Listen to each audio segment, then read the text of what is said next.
London Real, sponsored by Bulletproof Coffee.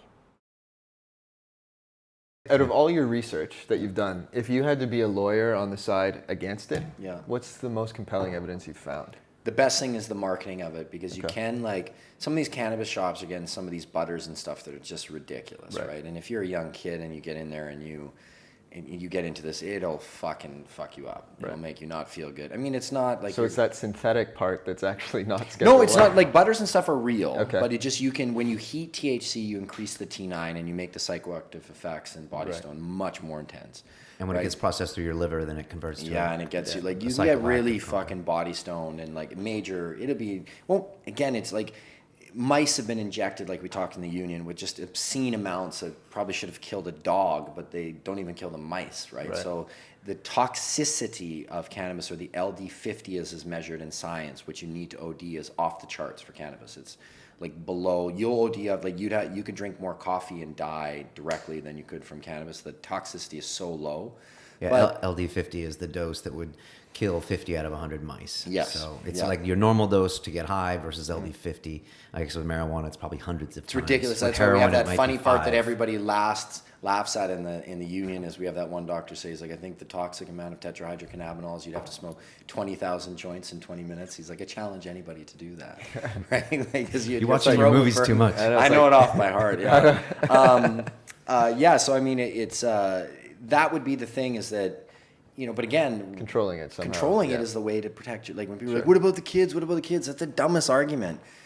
Just like government policy is not going to teach your kids the right moral message. It's not going to, you know, choose their sex life for them. It's not gonna, that's what your parenting skills are supposed to be. So you want to keep your kids off drugs, whatever that drug is, whether it's marijuana, booze, whatever, you have to be a good fucking parent, okay? That's what's going to help them. Not government policy. Just like government's not going to help them get a job. It's not going to help them do any of that either. That's what you have to be as a parent. You have to teach good work skills. You have to teach good skills so that they don't have addiction problems. And that would be the thing. If I was arguing the other side, is I'd really like to see good legislation to make sure that you have safeguards in place and that these places aren't going buck wild and that the things are getting tested so you know what's in it. Because something that never really comes up is that, like, even whenever you read the study, like, this study showed this for marijuana, and this study showed this, positive or negative, is that none of them are studying, like, what's being sprayed on the plants, right? Like, now you're finally starting to get labs where, like, the medical people are, the real serious medical people are like, I want my shit tested. I don't want any avid in there. I don't want any harmful fertilizers or chemicals that I'm smoking. Like, just like with food, right? People are like GMOs, and they're like, I don't want that shit. I want someone that's growing it, that cares about what they're growing. But because of prohibition, you're seeing this in BC a lot, where the CBDs and sativas weren't even grown, because sativas grow tall and produce a light flower. Everybody was growing indicas because the majority of stuff in BC is grown indoor. So they want an indica that produces a heavy flower, that has a heavy, you know, THC content, again, because of, you know, the prohibition. That's what they were selling to the United States. Like, we want the heavy THC, we want the skunks, we want the cushes, we want those. So those are going in there. Whereas now that the medical licenses are coming, a lot of the guys that when we interviewed for the union that were doing illegally, now a lot of guys are legit and they've got licenses for Health Canada and they're going for patients, right? They're like, screwed doing it illegal, right? I'll just get a license from Canada, I can grow. And now they're getting into much more of the sativa because they have medical patients they're growing for. So they're like, no fertilizers, no overgrowers, no, and we're growing much more sativas, which the cannabidiol or the CBD seems to be where all the medical benefits are. And okay. You know, so you're getting better product now. Better product. You can get you're putting the science into it. The regulatory model starts coming in and you start testing. Then you send it to labs and they can give you an exact amount. How much THC, how much is this? So that would be the main concern, is making sure that those proper safeguards are in place. And if you're going to be a registered establishment that is going to sell cannabinoid products or cannabis products, that they're testing, you know, where they are and where they're coming from. And that's where the decriminalized model can get sketchy. Because it's like, okay, it's good. We're not giving young people criminal records for some of the things, the same things that global leaders had done, and they just won the lottery and didn't get caught, right? That, you know, we're going to, at least you're doing that, but then you're still not dealing with where it's coming from, right? And I know people don't like it, like, but I kind of like how Canada has, like, for us, with booze, right? In BC, Alberta's got private, but BC's all government-run liquor stores. Same in Ontario too, yeah. Right, so they control where it is, so you can't sell at all hours of the night. It's, you know, they're all closed by 10. For a while, they weren't open on Sundays, but now they are.